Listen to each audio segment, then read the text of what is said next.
Welcome to Late Night Threads. A place where the stories are real, but you'll wish they weren't.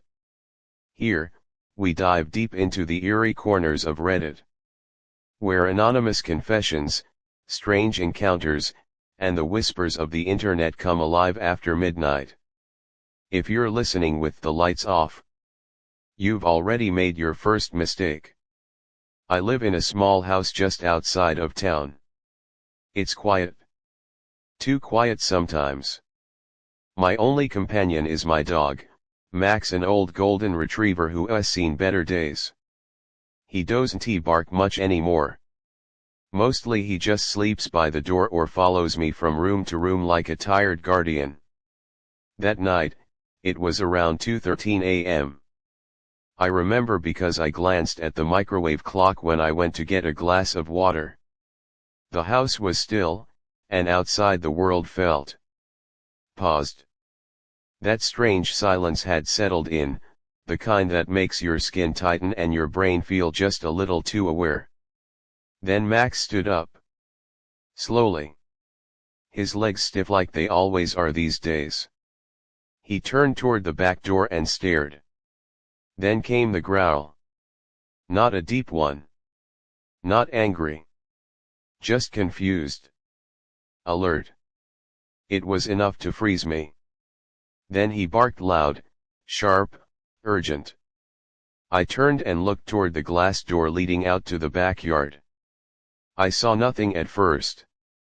Just darkness. Then a flicker of movement. I grabbed my phone and pulled up the backyard camera feed.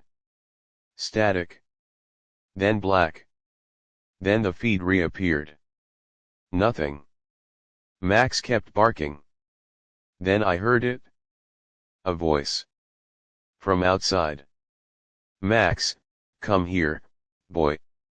It was my voice. Clear. Familiar.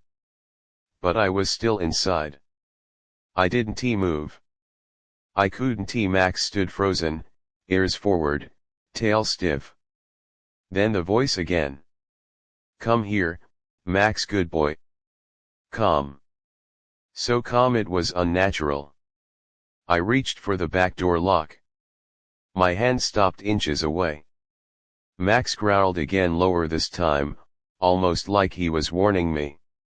I backed away slowly. We didn't sleep that night. I never opened the door. The next morning, I checked the camera footage. Between 2:12 and 2:17 a.m., there was nothing. No sound. No movement. No audio at all. As if someone had muted the world. I tried to forget it. Maybe it was a dream. Maybe my mind was playing tricks. Maybe. But then, the next night, it came back. The barking started again around the same time. 2:10. Max stood up like clockwork. Same stance. Same growl. But this time, the voice came sooner. Max, come on out. I didn't wait. I slammed the curtains shut, turned off every light, and sat on the floor beside Max, trying to breathe normally. The voice was louder this time. Closer. More confident. You're not going to let him say hi, it asked. Still my voice. Still wrong. I covered my ears. I held Max tight. He didn't move. Didn't growl. Just stared at the door like something ancient was waiting behind it. Something that knew how to mimic me. Something that wanted in. I didn't tell anyone. Not my neighbors, not my friends. I was afraid they'd look at me the way people look at broken things. I still had to live here, still had to walk Max in the daylight.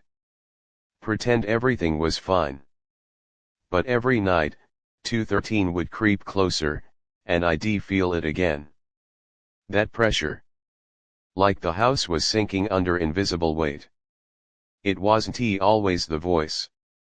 Sometimes it was footsteps. Slow. crunching the gravel path outside like someone was pacing. Other times I'd hear breathing. Long, steady, unnatural. I stopped checking the cameras. It never showed anything. Just blackness or static or my own frightened reflection. But I started keeping a journal. Writing everything down. Trying to find a pattern. There wasn't one. The only constant was 213. And Max. One night I tried staying out, took Max and drove to a motel an hour away.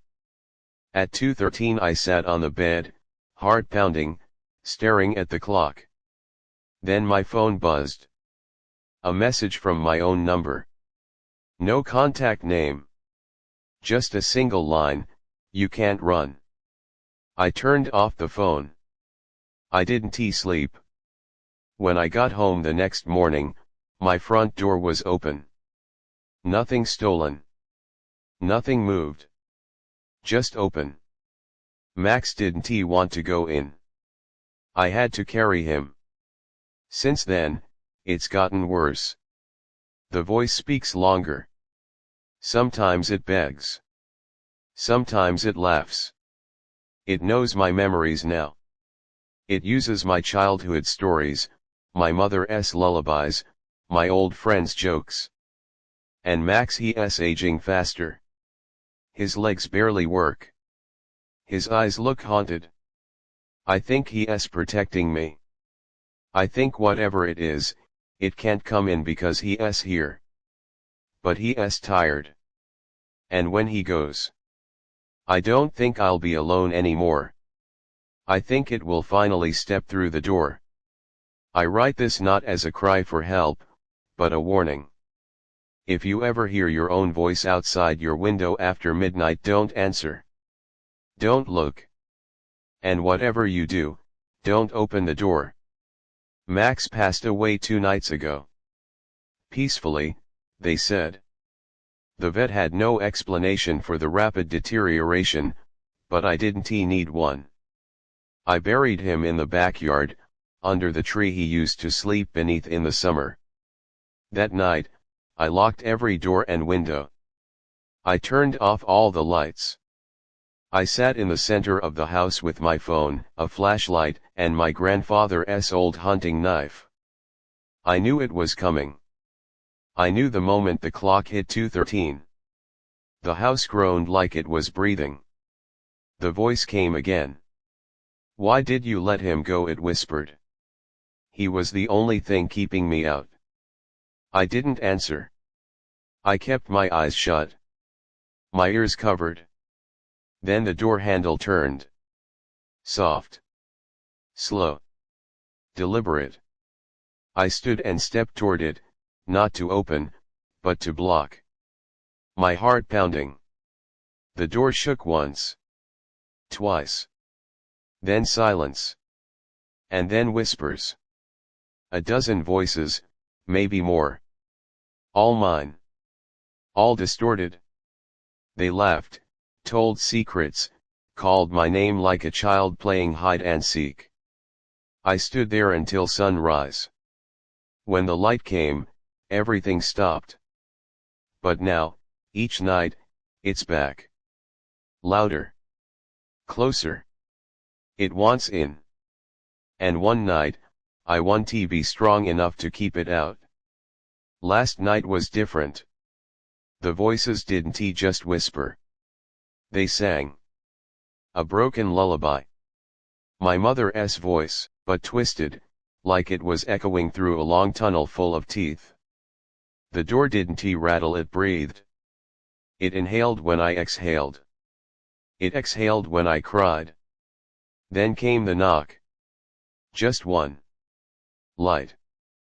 But it echoed through my chest like a thunderclap. I spoke aloud for the first time. I said, "You can't come in." And the voice, still mine but darker, replied, "I already have."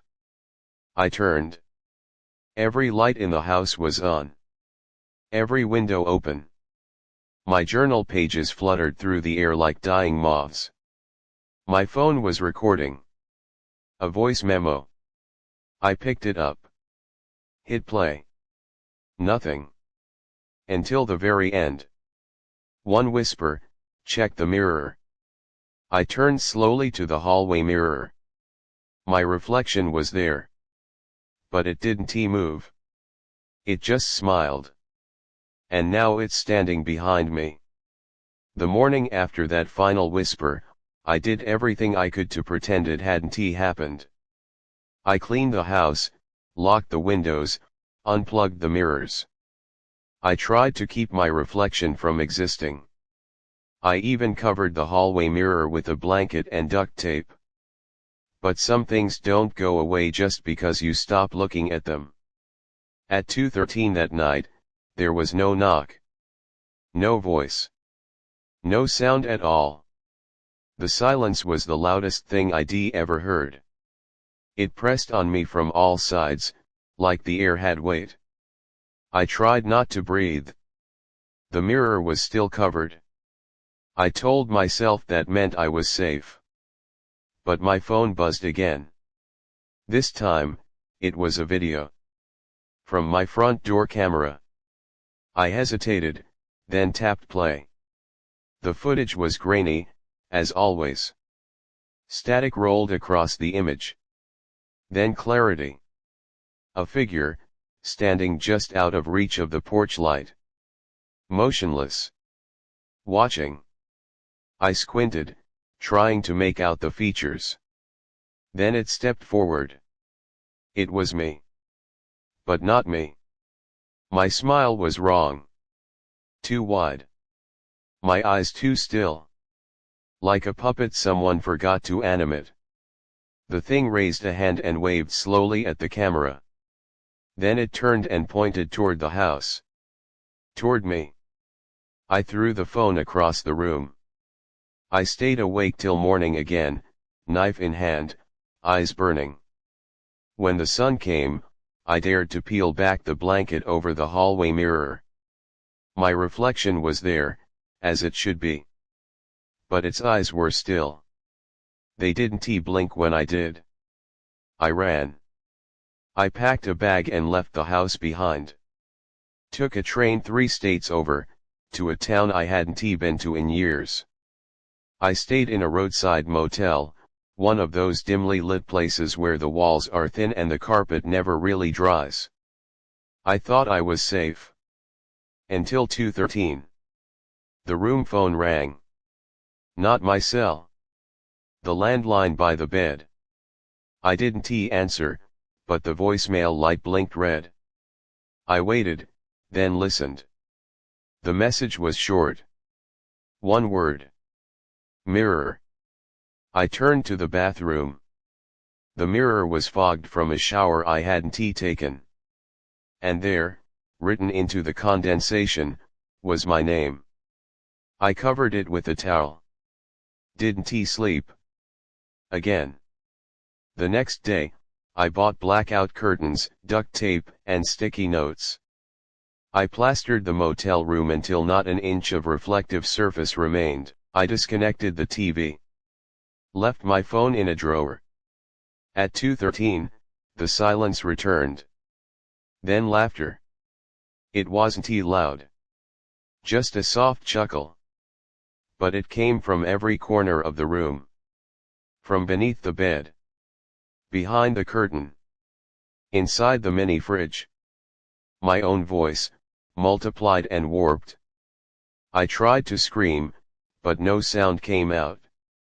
I tried to run, but the door wouldn't budge. Then, in the dark, I saw it. A reflection. On the TV screen I thought was off. It flickered to life. Me sitting. But behind me, something moved. A shadow with my eyes, smiling wide. I turned. Nothing. Back to the screen. Gone. That morning, I called a friend. Someone I hadn't spoken to in years. He answered. Said I sounded like a ghost. I think something followed me, I whispered. What kind of something? I couldn't answer. So I sent him the video. The one from my door. He called me back 5 minutes later. That's not you, he said. I know. Where did you record it? My porch. I don't think so, he said. That porch. That's mine. He lived 2 states away. The thing was spreading. It wasn't just haunting me anymore. It was becoming me. Everywhere. Every mirror, every screen, every reflective surface was now a door. And it was learning how to walk through. That night, I smashed every mirror in the motel. The owner kicked me out. I didn't blame him. I drove for hours with no destination. Just away. At 2:13, the car radio turned on. Static. Then my voice. You're wasting gas, it said. I yanked the radio out. But the rearview mirror's still there. Still watching. I covered it with a map and duct tape. It didn't help. My reflection still whispered. Now, I live out of a tent. No mirrors. No glass. I use metal to see my face.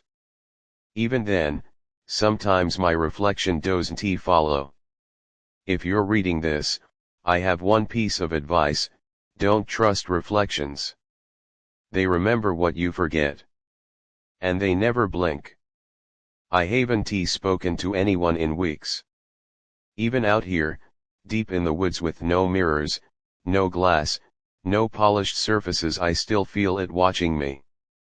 There's something about the way the wind dies at exactly 2:13.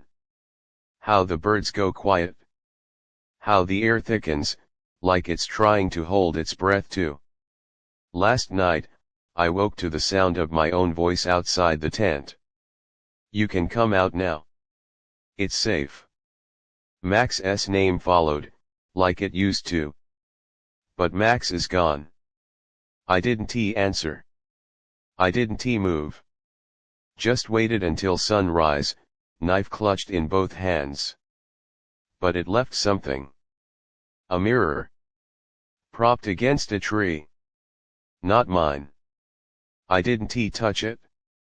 Didn't look. Just packed up and ran. But today, I found another one. Smaller.